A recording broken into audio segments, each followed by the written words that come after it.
록스디, 지백이 해골 모양 바위산의 두 눈을 뚫은 행동이 마지막 섬의 위치를 암시했습니다.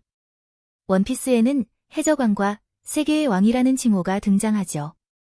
여러분은 이 둘이 같은 건지 아니면 완전히 다른 건지 깊게 생각해 보신 적 있으신가요? 루피는 해적왕을, 검은 수염은 세계의 왕을 꿈꿉니다. 두 사람은 서로 다른 길을 가면서도 결국 해적왕 골디, 로저가 이름 붙인 마지막 섬, 라프텔로 가는 단서인 로드 포네그리프를 두고 격돌하고 있죠. 여기서 잊지 말아야 할 점은 검은 수염이 불의 상처를 가진 남자가 가진 마지막 로드 포네그리프를 집요하게 찾고 있다는 겁니다. 그는 검은 배를 타고 소용돌이를 일으키는 능력을 가졌죠. 4개의 로드 포네그리프가 모이면 라프텔로 가는 길이 열립니다. 물론 검은 수염이 라프텔을 찾으면 해적왕은 될 수 있겠지만 그게 세계의 왕이 된다는 의미는 아니죠. 세계의 왕이 되는 유일한 길은 현 세계 정부의 통치를 무너뜨리고 임을 쓰러뜨린 후 세상 밖으로 나오는 겁니다. 임은 자신의 정체를 세상에 드러낼 수 없는 존재니까요. 록스디, 지백은 과거 마리조아에 잠입해 꽃의 방, 깊숙한 곳에서 이미 존재를 확인했지만 혼자 힘으로는 아무것도 할 수 없다는 걸 깨달았습니다. 마리조아를 공격할 막강한 군사력이 필요했던 거죠. 그때가 되어서야 록스는 비로소 세계의 왕이 될 수 있었을 겁니다. 즉, 해적왕과 세계의 왕은 전혀 다른 개념입니다. 라프텔을 찾으면 해적왕, 그리고 지백이 암시했던 바로 그 섬을 찾아내는 것이 세계의 왕이 되는 길인 셈이죠. 그럼 그 섬은 대체 어디일까요? 왜 섬 하나가 원피스 세계관에서 이토록 중요할까요? 바로 그곳의 보물에 나머지 한 조각이 있기 때문입니다. 로저는 보물의 절반만을 찾았고 그 나머지 절반이 바로 지백이 가리킨 곳에 있는 겁니다. 해적섬 하치노스는 본래 식량도 없는 죽음의 땅이었습니다.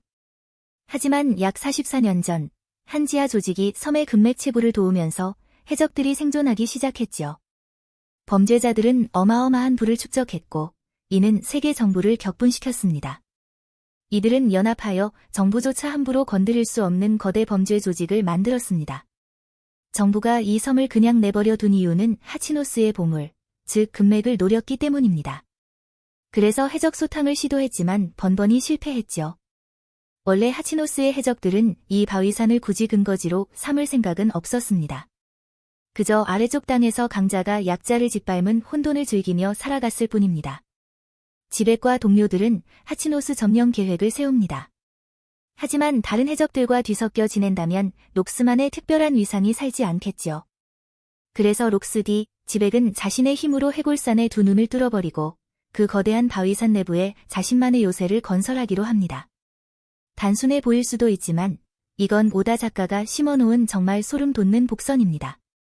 깊게 파고들지 않으면 그 숨은 의미를 절대 알 수 없죠. 당시 하치노스는 누가 더 강하고 약하고 할 것 없이 혼돈 그 자체였고 섬을 통치하는 자는 아무도 없었습니다. 하지만 록스는 달랐습니다. 그는 뉴게이트 같은 강자들과 대비 100파이트를 벌여 그들을 자기 깃발 아래로 끌어들이는 등 경쟁자들을 차례로 제거해 나가는 아주 영리한 인물이었습니다. 그 시점에서 지백은 세계 최악의 범죄자들 위에 군림하는 리더였고 하치노스를 장악하기만 하면 그 누구도 그의 자리에 도전할 수 없었을 겁니다. 그 다음 지백은 새로운 거처로 육지와 분리된 아주 높은 바위산을 선택했습니다. 그가 힘으로 뚫은 두 눈구멍은 바깥을 내다보는 창이자 누구도 상상 못한 비밀스러운 입구였죠. 점차 내부가 개조되면서 해골산 안에는 거대한 성이 만들어졌습니다. 그 두 눈은 성의 창문이나 다름없었죠. 훗날 검은 수염이 하치노스를 차지했을 때 그 내부가 얼마나 웅장해졌는지를 보면 44년 전 록스의 시작을 짐작할 수 있습니다. 록스는 해적섬의 가장 높은 곳에서 모든 것을 내려다보며 섬 전체를 지배하는 절대 권력자였던 겁니다. 아래 부하들은 그의 손짓 하나에 움직였겠죠. 이제 어떤 유사점이 보이시나요? 맞습니다. 바로 세계의 왕, 임과의 유사점이죠. 임은 오로성을 통해 세계를 다스립니다. 오로성은 각자 다른 분야를 맡지만 모두 임을 창조주처럼 떠받들죠. 이는 마치 이미 오늘날까지도 수많은 비밀을 간직한 성지 마리조아를 만든 존재인 것과 같습니다. 임은 다른 섬이 아닌 800년 전 루나리아 족을 몰아내고 세계에서 가장 높은 레드라인을 차지해 세계 정부의 영토로 삼았습니다. 그리고 그때부터 계급이 나뉘기 시작했죠. 마리조아에 사는 자는 천룡인이 되어 아래 세계를 지배하는 권력을 누리게 된 겁니다. 지백은 이 구조를 간파했습니다.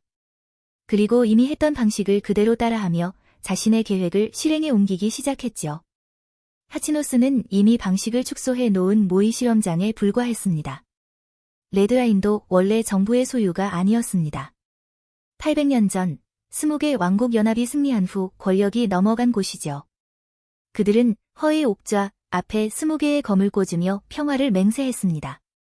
이를 통해 추측해보면 그 이전에는 20개국이 연합하여 세상을 공포로 몰아넣던 한 독재 군주와 부패한 정권을 무너뜨렸다는 걸 알 수 있습니다.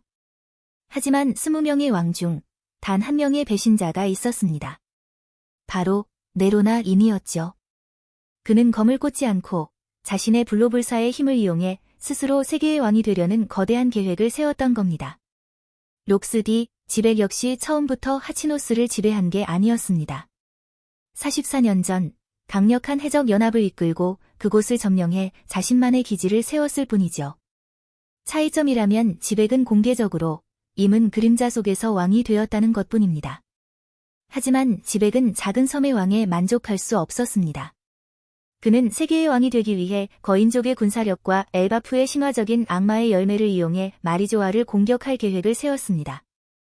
이것이 지백이 그토록 엘바프 왕에게 동맹을 제안했던 이유입니다. 심지어 거절당하자 그는 그 악마의 열매를 훔칠 생각까지 했죠. 엘바프 왕을 성으로 초대해 술을 마시게 한 것도 정보를 캐내거나 열매를 빼돌릴 속셈이었던 겁니다. 지백은 거인족과 그 열매의 힘으로 이미 방식을 그대로 재현하려 했습니다. 하지만 안타깝게도 엘바프는 정보 전복에 동참하지 않았죠. 록스가 자신이 시대를 잘못 타고났다고 한탄한 이유가 바로 이겁니다.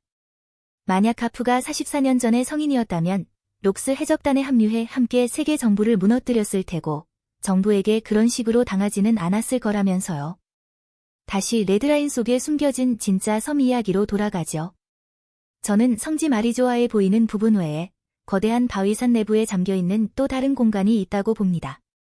거대한 밀짚 모자가 보관된 냉동실처럼 입만이 드나드는 어두운 방들이 있는 곳 말입니다. 그곳은 마리조아를 직접 공격하지 않는 한 절대 찾을 수 없는 레드라인의 심장 부일 겁니다.